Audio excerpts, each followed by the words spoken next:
Una pareja que parecía tenerlo todo. Personas ricas que podían comprar chalets, coches buenos y bonitas embarcaciones. Hasta que un accidente mortal, una frenética llamada. Me tienen que ayudar, el coche se ha despeñado colina abajo. Un matrimonio en apariencia perfecto, destrozado por la tragedia. Yo quería que parase y no paró. Pero los investigadores sospechan. Empecé a oír campanas y silbidos, dando la señal de alarma. Y se descubre el lado oscuro y siniestro. Él quería mucho más dinero del que iba a tocar.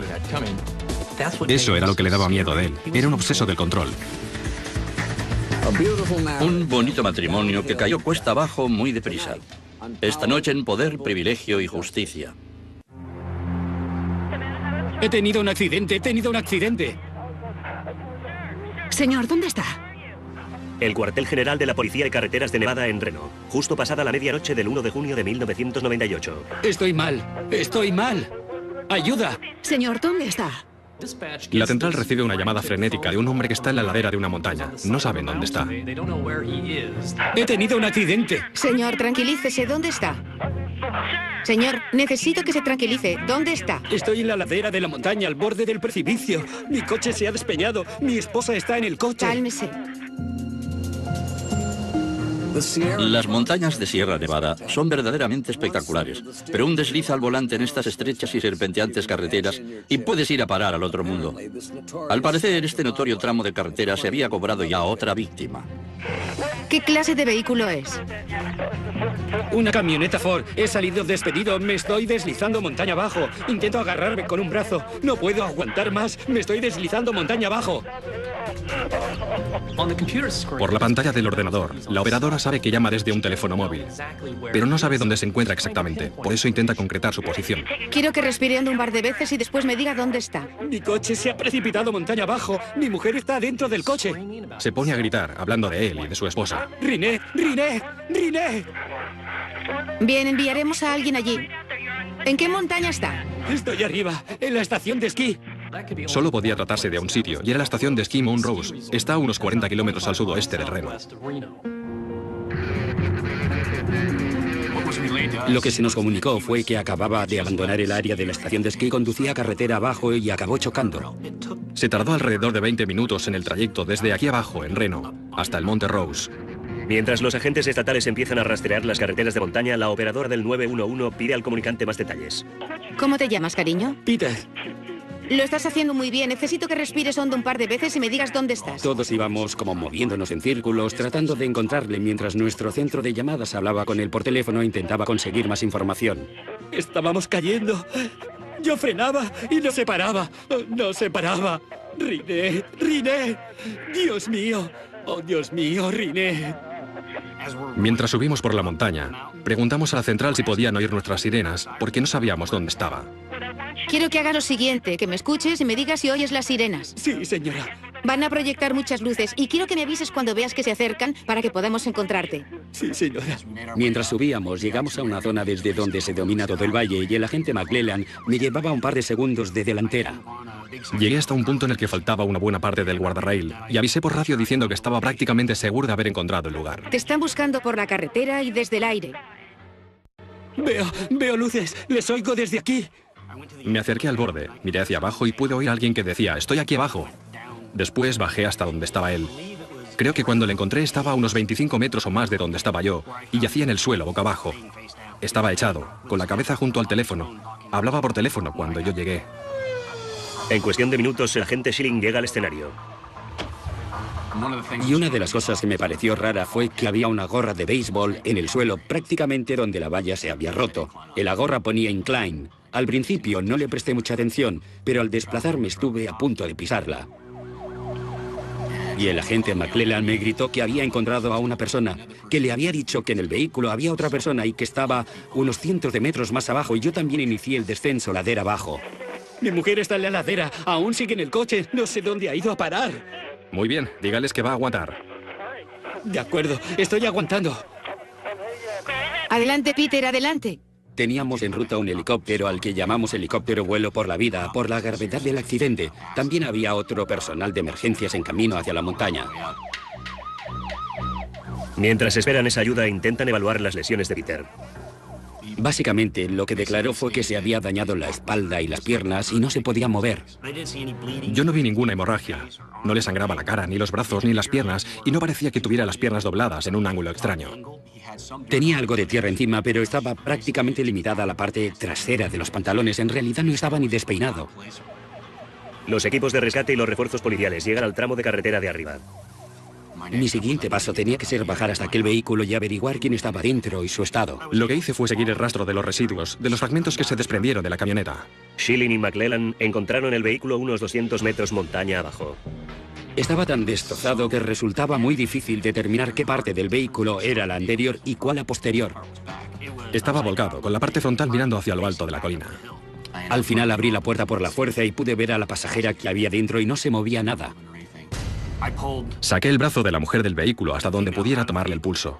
En el brazo no noté nada. Lo probé en la carótida y no había pulso. La víctima es Rinette Riel-Averna y el superviviente es su marido Peter. Son de Incline Village, un opulento enclave a orillas del lago Tahoe, a escasos kilómetros de distancia. El agente Schilling volvió a subir para empezar a coordinar de recuperar el cuerpo y retirar el vehículo. Peter Berna es llevado por aire al hospital más cercano. Mientras el cuerpo de su esposa es sacado de entre los restos del vehículo, comienza la investigación de las causas del trágico accidente. Menuda forma de morir, atada a un cinturón dentro de una furgoneta y precipitándose más de 200 metros en medio de una oscuridad total, de auténtica pesadilla. Pero cuando el sol salió al día siguiente, arrojó nueva luz sobre ese terrible accidente y créanme, no todo había sido lo que parecía. Ese accidente sucedió en un pequeño saliente de la ladera de una montaña, de 2.500 metros. Era como estar en el borde del mundo. Horas después de haber rescatado a Peter Berna de la ladera de una montaña próxima a Reno, Nevada, los bomberos han logrado por fin sacar el cuerpo de su esposa, Rinette, de entre los restos del vehículo. Al final llamamos al forense para que acudiera. Conseguimos meterla en una bolsa y colocarla en una camilla para subirla por la ladera. Y empezamos a despejar el escenario y a evaluarlo, a tomar fotografías y a poner en marcha nuestra investigación.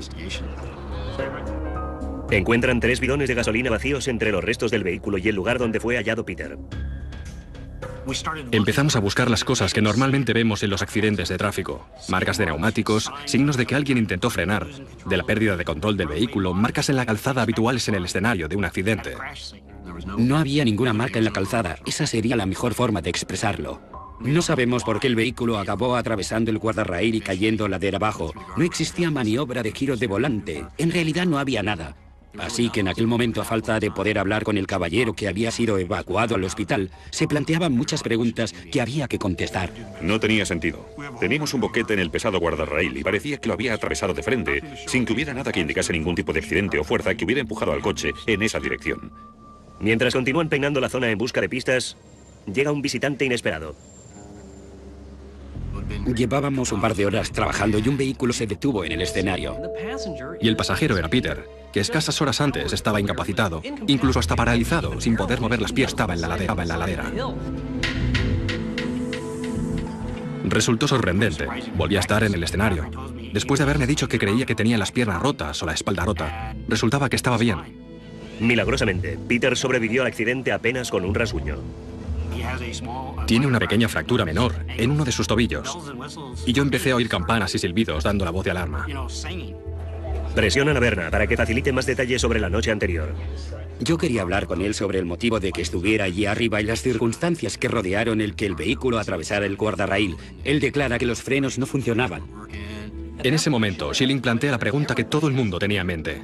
Le pregunté por qué no había dado un volantazo para apartarse del precipicio y él se limita a sacudir la cabeza y me dice, esa es una buena pregunta. Le pregunté cómo logró quedarse en lo alto de la colina y él declaró que cuando la camioneta chocó contra el guardarraíl, él salió despedido por la ventanilla.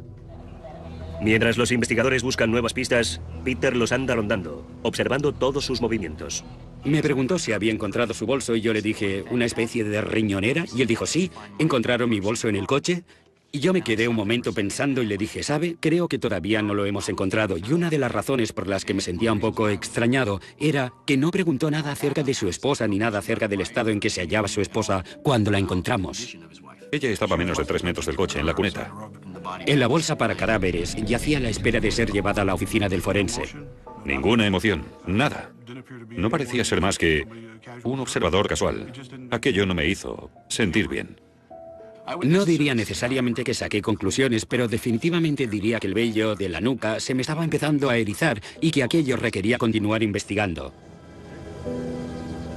O la altitud estaba afectando a Peter Berna, o algo de aquella imagen estaba muy distorsionado. La búsqueda de la verdad por parte de los investigadores estaba a punto de llevarles por un camino tan tortuoso y peligroso como la misma carretera del Monte Rose. En los días posteriores al accidente que arrebató la vida a Rinette Berna, los investigadores tuvieron varias entrevistas con su marido Peter, tratando de reconstruir el accidente. No sé cómo salí de la camioneta. ¿Recuerda cómo? No sé si abrí la puerta. Cuanto más interroga a Peter, menos segura está la policía de su historia. Allí arriba ocurrieron cosas que se me tienen que contar y que todavía no se me han contado y solo me las puede contar usted. Lo entiendo. Porque usted es el único que queda vivo para contarlo. Lo entiendo totalmente. Una muerte sospechosa con un solo testigo. Para llegar al fondo de ese supuesto accidente, los policías tendrían que estudiar más detenidamente la vida de los Berna a orillas del lago Tahoe. Incline Village, donde vivía Peter Berna, era una comunidad de montaña de clase media alta y clase alta. Personas ricas que podían comprar chalets, coches buenos y bonitas embarcaciones. Peter Berna era tasador de arte de Butterfield y Butterfield. Y conocía su trabajo, se le daba bien lo que hacía. Peter era el hijo adoptivo de Pat y Louise Berna, un renombrado y muy exitoso fiscal de distrito. El joven Peter no había nacido con cuchara de plata, pero cuando agarró una, ya no pudo soltarla. Peter era de los que se preciaba de tener los mejores vinos, las mejores obras de arte y las mejores antigüedades. Todo tenía su valor, ¿sabe? Muchas antigüedades. Tenía una buena colección y tenía una bodega muy bonita. Quería tener un vino que costaba $100 la botella, y no porque él lo bebiera o lo apreciara, solo quería poder decir que lo tenía. En el momento del accidente, Rinette y Peter llevaban 10 años casados. Rinette era farmacéutica diplomada. Fue durante un año la presidenta de la Sociedad Farmacéutica de Nevada y disfrutaba con su trabajo. Era muy buena farmacéutica. Era la hermana que todo el mundo desea. Quiero decir que era cariñosa y siempre se acordaba de tu cumpleaños, de tu aniversario de boda y de todas las fechas importantes. ¿Es un árbol? Es un árbol. Dile lo que me has dicho a mí, que es muy antiguo. Es muy antiguo. Es muy antiguo, John. Es una pieza preciosa para una persona única. Era sencillamente una gran persona. Hola, Peter. Hola.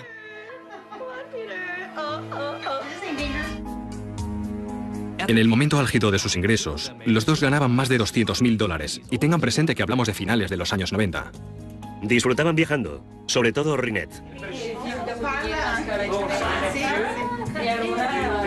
Chao. Para ella el lugar más emocionante era un aeropuerto, porque o venía de alguna parte o partía hacia alguna parte. Le encantaba viajar, siempre le gustó mucho viajar. Lo más interesante fue que Rinette hizo de ella una profesión. Decidió que quería empezar a trabajar como guía turística. Rinette llevó a cabo un drástico cambio profesional. En un día, y fue literalmente en un día, decidió que no quería seguir siendo farmacéutica y que quería ser guía turística. La noche en que murió, Rinette acababa de regresar de un circuito de 6 semanas por Italia. Me reuní con ella en la puerta, me acerqué a ella y le di un gran beso y un abrazo. El relato de Berna sobre la conversación que mantuvieron en el regreso a casa despierta aún más inquietud. Una de las primeras cosas que dice Berna es que se siente muy solo porque su esposa está siempre ausente y que es muy infeliz a causa de todos sus viajes. Tú te lo pasas en grande y puede que forme parte de tu trabajo, pero yo estoy en casa y estoy solo y no me gusta. No tenemos hijos, ¿sabe? De lo único que quiere hablar es de los problemas en su matrimonio y de lo irritado y molesto que se sentía con esa mujer. Quiero una esposa que esté en casa conmigo. Eso es importante para mí. Tenía una lista de cosas de las que quería hablar con su mujer. La noche del accidente, se encontró en su bolsillo un papel que él había titulado Acuerdo para mejorar nuestro matrimonio.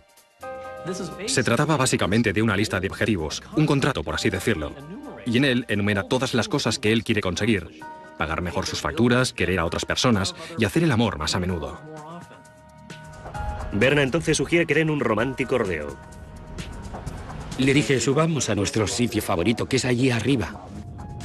Berna relata a Belron que subieron por esa serpenteante carretera hasta llegar a lo alto de la montaña y allí aparcaron en un camino sin salida de la estación de esquí. Berna dice a Belron que Slime Mountain es el lugar perfecto para discutir su lista de deseos conyugales con Rinette. La idea que tenía en la mente era que era un sitio tranquilo, romántico, bonito. A ella le gustaba subir allí a contemplar las luces. Berna dice que fue allí donde presentó su alegato. Le dije, detesto estar en casa solo. Quiero que tú estés en casa conmigo. Eso es lo que quiero para mi vida. Y empezamos a hablar de eso. Ella lo entendió totalmente. El resultado final fue que me dijo directamente, si quieres que me quede en casa, me quedaré en casa y no viajaré. Entonces Peter plantea otra sugerencia. Bajemos hasta el sitio desde el que se ve Reno.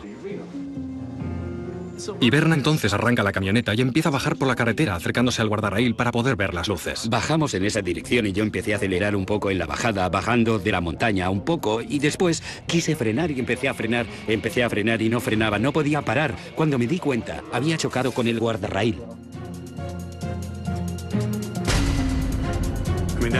Pero eso no tiene sentido.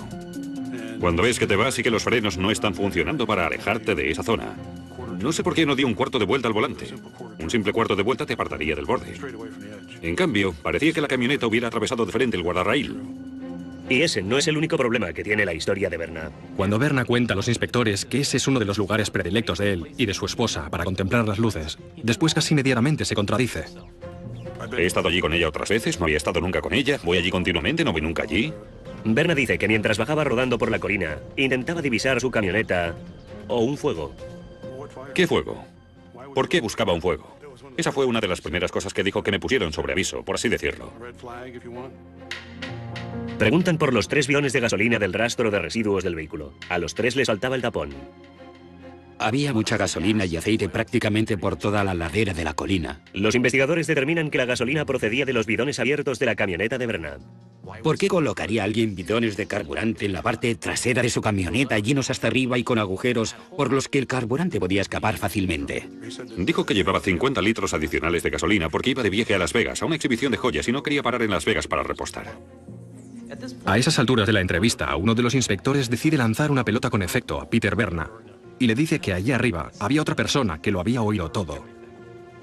El inspector dice a Berna que él y Rinette no eran los únicos que estaban en Slime Mountain aquella noche. Era una chorrada, un típico truco de policía. Allí no había ningún forestal, no había nadie allí. Solo quisieron ver cómo reaccionaba Berna. La estrategia surge efecto.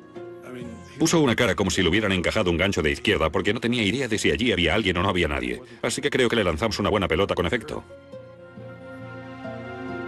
Berna cambia entonces de tema bruscamente.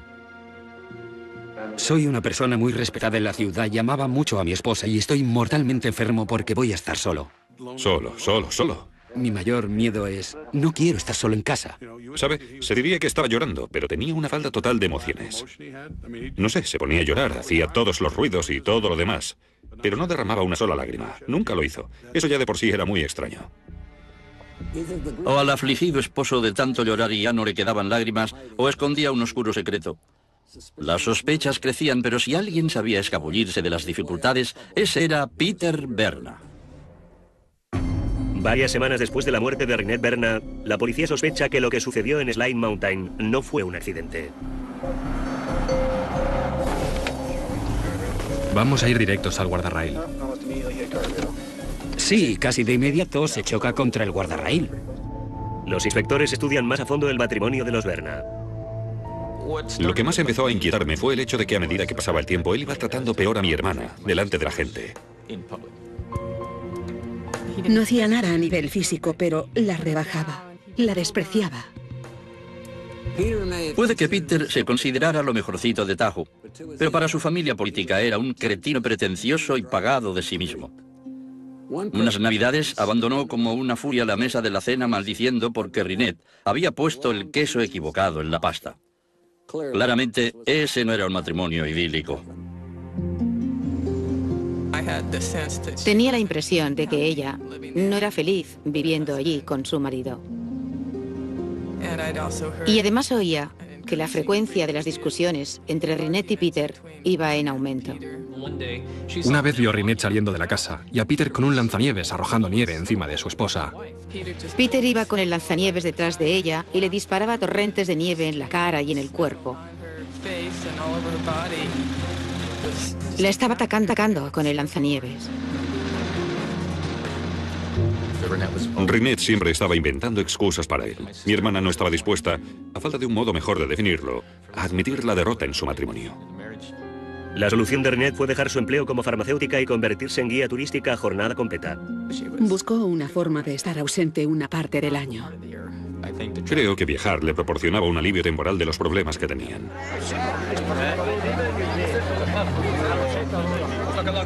En muchos aspectos, el cambio de profesión de Rinette le proporcionó el divorcio que su devoto catolicismo no le habría permitido. Pero lo único que preocupaba a Peter era el resultado. Peter no reaccionó bien ante el cambio de carrera profesional de Rinette. Primero, no le gustó la reducción de los ingresos. Le gustaba el dinero, le gustaba su estilo de vida, quería un tren de vida mejor. Pero el problema era que Rinette estaba ganando mucho menos dinero. Quería una casa en el lago con vistas. Las casas donde él realmente quería vivir estaban abajo, en la orilla, frente al lago. Donde él vivía era un poco más arriba, en la colina. Eran casas también muy bonitas, pero no eran las casas de la élite. El afortunado Peter. El accidente le valió los $250.000 del seguro de vida. Su casa de ensueño por fin estaba al alcance. Había también un plus de $200.000 por muerte accidental. Por lo tanto, la muerte de Rinette, solo en términos de póliza, era equivalente a casi $500.000. Berna recibió su pago a los pocos meses de la muerte de Rinette y no perdió tiempo a la hora de gastarlo. Un coche nuevo. Creo que un coche nuevo para su secretaria. Una camioneta, viajes, una colección de vinos. Una de las adquisiciones más extrañas de Peter fue una nueva Ford F-150 para sustituir a la que había precipitado a Rinette barranco abajo. La lealtad a una marca es una cosa, pero esa fue una jugada atroz. Eso fue algo que me dejó de piedra. Si acabara de perder a mi cónyuge en un coche, desde luego no me daría la vuelta y me compraría el mismo modelo. Y él lo hizo. Y el pago de la póliza no fue el único modo que tuvo Berna de sacar partido del fallecimiento de su esposa. Además de la póliza de vida, a Rinette le habría tocado heredar tierras familiares de sus hermanos.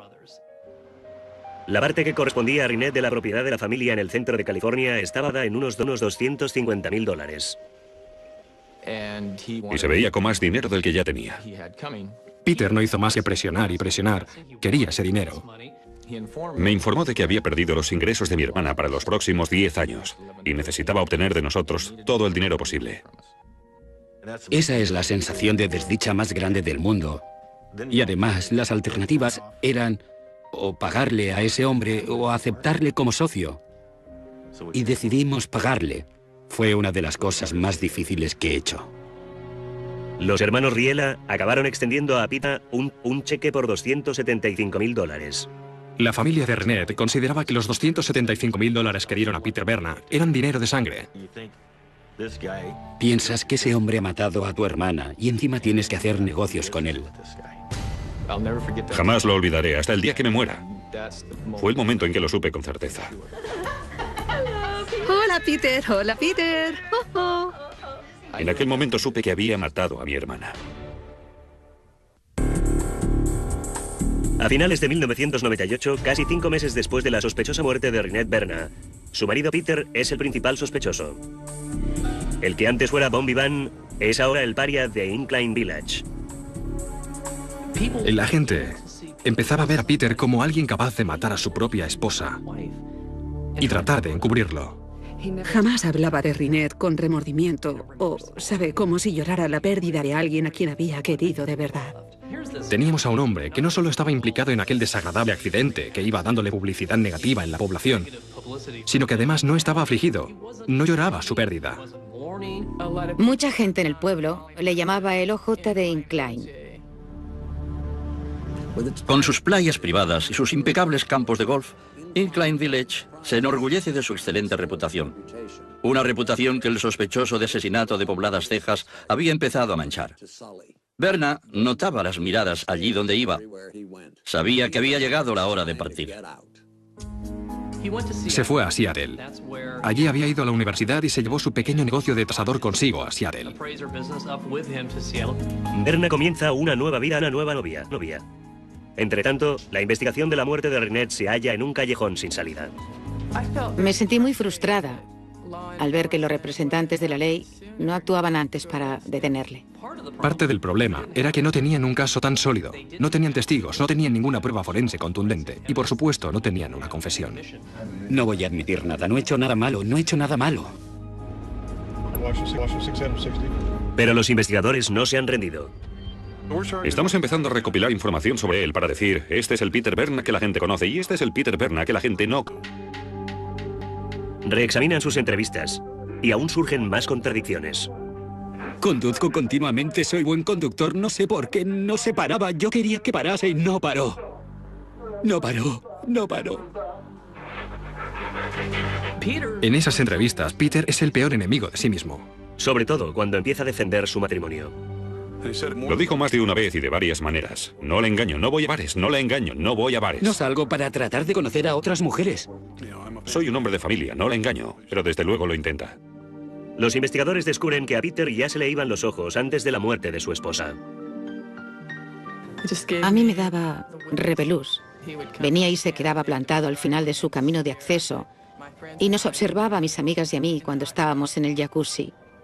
Y era incómodo para nosotras. Esas no fueron las únicas ocasiones en las que Cindy notó que Peter estaba al acecho. Vino a mi casa y me dijo, tu marido pasa mucho tiempo fuera. No sabía si quería matarme o...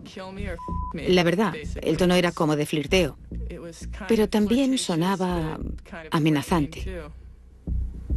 Los inspectores tienen noticia del comportamiento de Peter en una fiesta la noche antes de morir Rynette. Dijo que su mujer estaba en Europa. Dijo que volvía al día siguiente y que había estado fuera 6 semanas. Berna intentó ligar con una de las amigas de Judy. Ella se sentía incómoda. Me dijo, oye, aparta a ese tío de mí porque no me quita las manos de encima, no quiere dejarme en paz. Berna persistía. Se ofreció a llevarla a casa o a que ella se quedara en su casa. Ella le dijo que no. Después del accidente, los investigadores descubrieron que Peter ya intentaba reavivar su vida amorosa, que incluso ya había empezado antes, echándole los tejos a una banquera rubia que había conocido por su trabajo. Empezó a llevar mujeres a su casa muy poco después. Desde luego, a los pocos meses de la muerte de Rynette. A una mujer la invitó a su jacuzzi. Me rodeó con el brazo y yo intenté apartarme. Y él me acercó aún más a él y alargó el brazo hasta mi pecho izquierdo. Y en ese momento me entró el pánico y le dije, he de volver a casa. Yo estaba aterrada. Cuando me agarró pensé que aquello no se iba a acabar. Y tenía una expresión perversa en la cara que me dio un miedo mortal. Di gracias al buen Dios por haber logrado salir de allí. Eso hizo que la policía sospechara mucho más, porque no actuaba como un hombre que lloraba la pérdida de su esposa. Se estaba comportando como un león escasas semanas después. Pero lascivia y mal gusto no necesariamente equivalen a asesinato. Desesperados por obtener más pruebas, los investigadores reexaminan las pruebas del escenario del crimen. No paramos y yo piso los frenos. Desguazaron la camioneta, la desmontaron entera y no encontraron nada. El mecánico que examina la camioneta no encuentra nada anormal en los frenos. Revisando los archivos del caso, encuentran una pista que se había pasado por alto. La gorra de Berna a parar al asfalto, justo frente al punto en el que la camioneta había atravesado el guardarrail. No recuerdo si abrí la puerta o si salí por la ventanilla, no tengo ni idea. Pero esa declaración suscita una pregunta obvia entre los investigadores. ¿Cómo es que la gorra fue a parar a lo alto de la colina, mientras que todo lo demás fue a parar al pie de la colina? Según las leyes de Newton, un objeto en movimiento continúa en movimiento salvo que se ejerza sobre él alguna fuerza. Si vas a 30 kilómetros por hora, chocas contra el guardarrail y la gorra te sale despedida, esa gorra también va a 30 kilómetros por hora. Esa gorra no pudo quedar separada mientras el coche, Peter, su esposa y todo lo demás caían montaña abajo. Para los fiscales, eso significaba que Peter abandonó la camioneta antes de que ésta se despeñara. Y después nos dedicamos a la ropa que llevaba él aquella noche. Al fijarse en las zapatillas de tenis se veía que tenían cortes a los lados y en esos cortes había un residuo negro. Yo dije, eso es asfalto, asfalto. Las zapatillas son enviadas a un laboratorio para que se analice el residuo. Resultó ser asfalto, muy parecido al asfalto de la carretera que descendía de aquella colina. Esa fue una parte tremendamente importante porque era imposible que se manchara las zapatillas con ese asfalto si había sido proyectado montaña abajo. La policía dedujo que había saltado de la camioneta, se había rozado con el asfalto, se había hecho daño en el pie y la camioneta había caído colina abajo sin él. Las zapatillas resultaron ser la pieza que faltaba. Los fiscales tenían pruebas suficientes para imputar a Peter Berna. Había como dos pilares. La declaración de Peter, llena de arrogancia, afirmaciones paternalistas, explicaciones inverosímiles y todas las pruebas circunstanciales. Las dos cosas dieron origen a un caso sólido. En el año 2000, más de 2 años después del fatal accidente, los fiscales acusan a Peter Berna del asesinato de su esposa, Rinette. Le dije, hola, ¿se acuerda de mí? Y él me dijo, sí, me acuerdo, sé a qué ha venido. Y lo pusimos bajo arresto. La historia de Peter Berna desafiaba las leyes de la física y las leyes de Nevada. Parecía que el baile había terminado, pero el hijo de fiscal de distrito sabía una o dos cosas sobre cómo influir en un jurado y no estaba dispuesto a rendirse sin plantar cara. En mayo de 2002, 4 años después del accidente, a Peter Berna le toca afrontar las consecuencias en una sala de justicia de Reno, Nevada. El Estado ha reunido una montaña de pruebas contra el acusado, pero todas ellas son circunstanciales. Dijo, me desperté y busqué un fuego. Porque eso era lo que esperaba que hubiese ocurrido, señores. Esperaba que estos bidones de gasolina, derramándose, hubieran explotado e incendiado el coche. Aunque Peter ocupe el estrado, la acusación utiliza contra él sus propias palabras. He salido despedido, me estoy deslizando montaña abajo. No llegó a ocupar el estrado, pero tuvo una gran presencia en aquella sala a través de la cinta del 911. Intento agarrarme con un brazo, no puedo más. Me estoy deslizando montaña abajo. Las palabras de Peter lo hunden. Peter fue su propio peor testigo. Intento agarrarme con un brazo, no puedo más. Me estoy deslizando montaña abajo.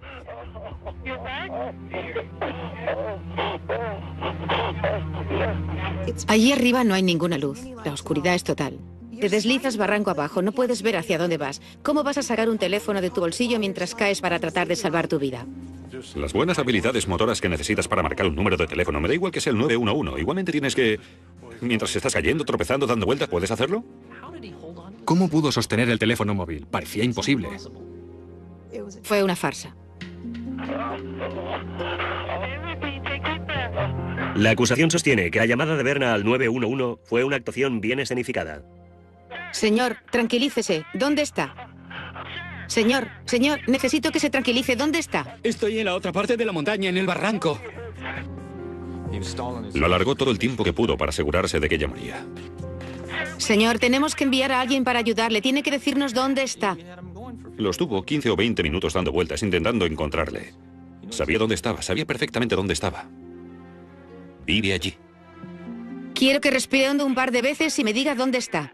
Mi coche se ha despeñado, mi esposa está en el coche. No se haría eso ni a un animal.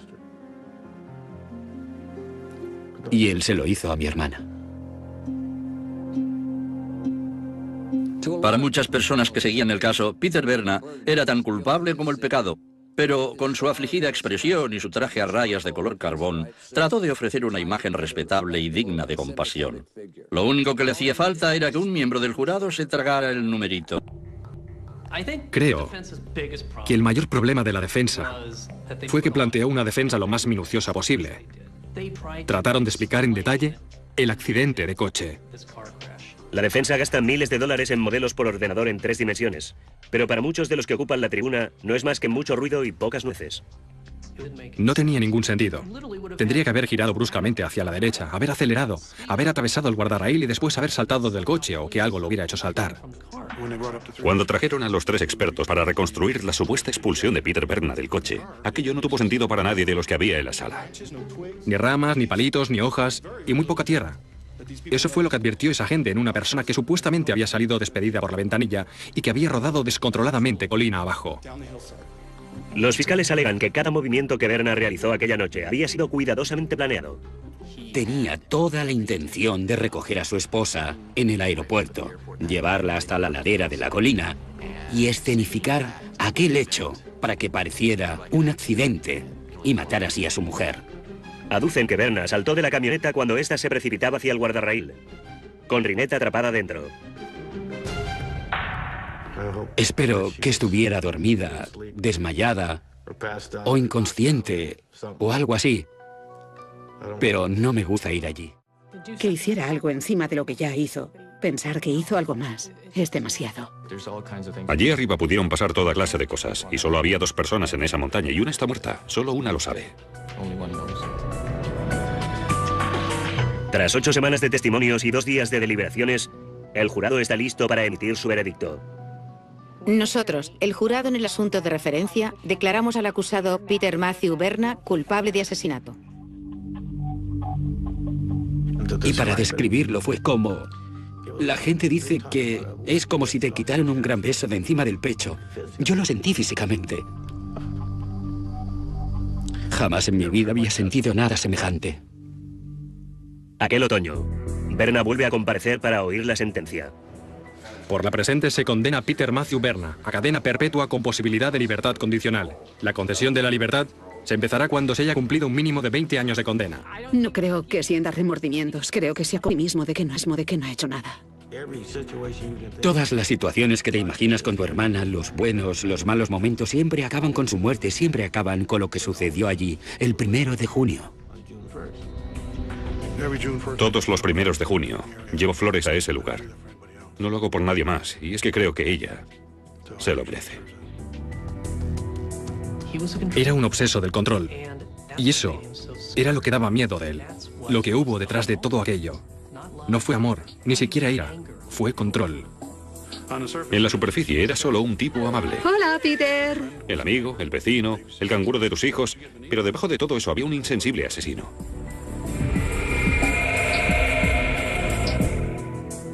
Al sufrir de un complejo de superioridad vitalicio, Peter Berna creyó que podía escenificar el crimen perfecto, pero ese plan de asesinato resultó ser una producción de aficionado. Hoy, el pomposo mecenas del arte y snob del vino está bebiendo limonada mala en un vaso de plástico. Al menos hay cierta justicia en el mundo. Dominic Dune para la televisión judicial. Resultaba muy difícil determinar qué parte del vehículo era la anterior y cuál la posterior. Estaba volcado, con la parte frontal mirando hacia lo alto de la colina. Al final abrí la puerta por la fuerza y pude ver a la pasajera que había dentro y no se movía nada. Saqué el brazo de la mujer del vehículo hasta donde pudiera tomarle el pulso. En el brazo no noté nada. Lo probé en la carótida y no había pulso. La víctima es Rinette Riela Berna y el superviviente es su marido Peter. Son de Incline Village, un opulento enclave a orillas del lago Tahoe, a escasos kilómetros de distancia. El agente Schilling volvió a subir para empezar a coordinar de recuperar el cuerpo y retirar el vehículo. Peter Berna es llevado por aire al hospital más cercano. Mientras el cuerpo de su esposa es sacado de entre los restos del vehículo, comienza la investigación de las causas del trágico accidente. Menuda forma de morir, atada a un cinturón dentro de una furgoneta y precipitándose más de 200 metros en medio de una oscuridad total, de auténtica pesadilla. Pero cuando el sol salió al día siguiente, arrojó nueva luz sobre ese terrible accidente, y créanme, no todo había sido lo que parecía. Ese accidente sucedió en un pequeño saliente de la ladera de una montaña, de 2.500 metros. Era como estar en el borde del mundo. Y ha roto. El agorra ponía incline. Al principio no le presté mucha atención, pero al desplazarme estuve a punto de pisarla. Y el agente McClellan me gritó que había encontrado a una persona, que le había dicho que en el vehículo había otra persona y que estaba unos cientos de metros más abajo, y yo también inicié el descenso ladera abajo. Mi mujer está en la ladera, aún sigue en el coche, no sé dónde ha ido a parar. Muy bien, dígales que va a aguantar. De acuerdo, estoy aguantando. Adelante, Peter, adelante. Teníamos en ruta un helicóptero al que llamamos helicóptero vuelo por la vida, por la gravedad del accidente. También había otro personal de emergencias en camino hacia la montaña. Mientras esperan esa ayuda, intentan evaluar las lesiones de Peter. Básicamente, lo que declaró fue que se había dañado la espalda y las piernas y no se podía mover. Yo no vi ninguna hemorragia. No le sangraba la cara, ni los brazos, ni las piernas, y no parecía que tuviera las piernas dobladas en un ángulo extraño. Tenía algo de tierra encima, pero estaba prácticamente limitada a la parte trasera de los pantalones. En realidad no estaba ni despeinado. Los equipos de rescate y los refuerzos policiales llegan al tramo de carretera de arriba. Mi siguiente paso tenía que ser bajar hasta aquel vehículo y averiguar quién estaba dentro y su estado. Lo que hice fue seguir el rastro de los residuos, de los fragmentos que se desprendieron de la camioneta. Schilling y McClellan encontraron el vehículo unos 200 metros montaña abajo. Estaba tan destrozado que... Una pareja que parecía tenerlo todo. Personas ricas que podían comprar chalets, coches buenos y bonitas embarcaciones. Hasta que un accidente mortal, una frenética llamada. Me tienen que ayudar, el coche se ha despeñado colina abajo. Un matrimonio en apariencia perfecto, destrozado por la tragedia. Yo quería que parase y no paró. Pero los investigadores sospechan. Empecé a oír campanas y silbidos, dando la señal de alarma. Y se descubre el lado oscuro y siniestro. Él quería mucho más dinero del que iba a tocar. Eso era lo que le daba miedo de él. Era un obseso del control. Un bonito matrimonio que cayó cuesta abajo muy deprisa. Esta noche en Poder, Privilegio y Justicia. He tenido un accidente, Señor, ¿dónde está? El cuartel general de la Policía de Carreteras de Nevada en Reno, justo pasada la medianoche del 1 de junio de 1998. Estoy mal. ¡Ayuda! Señor, ¿dónde está? La central recibe una llamada frenética de un hombre que está en la ladera de una montaña. No saben dónde está. He tenido un accidente. Señor, tranquilícese. ¿Dónde está?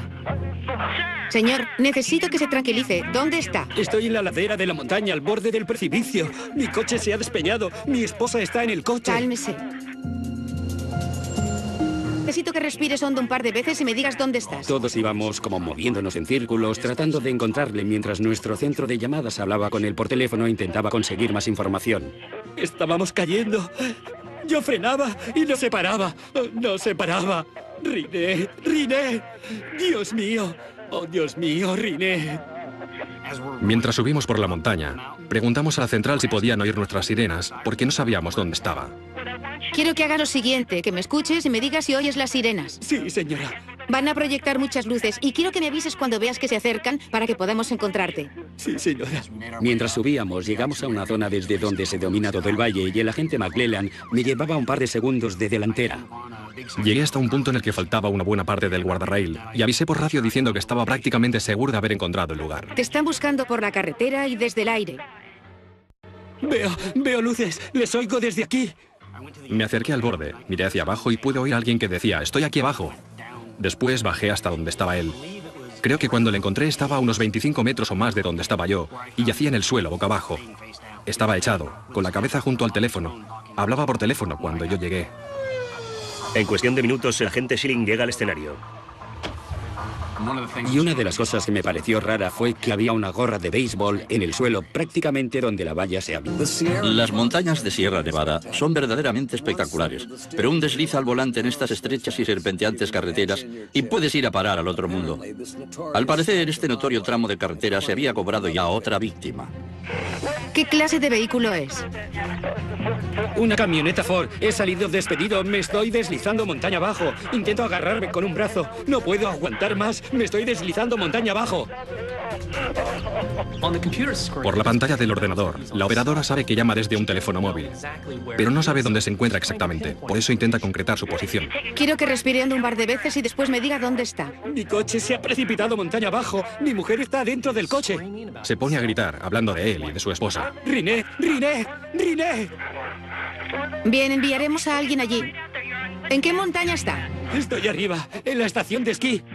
Solo podía tratarse de un sitio, y era la estación de esquí Mount Rose. Está a unos 40 kilómetros al sudoeste de Reno.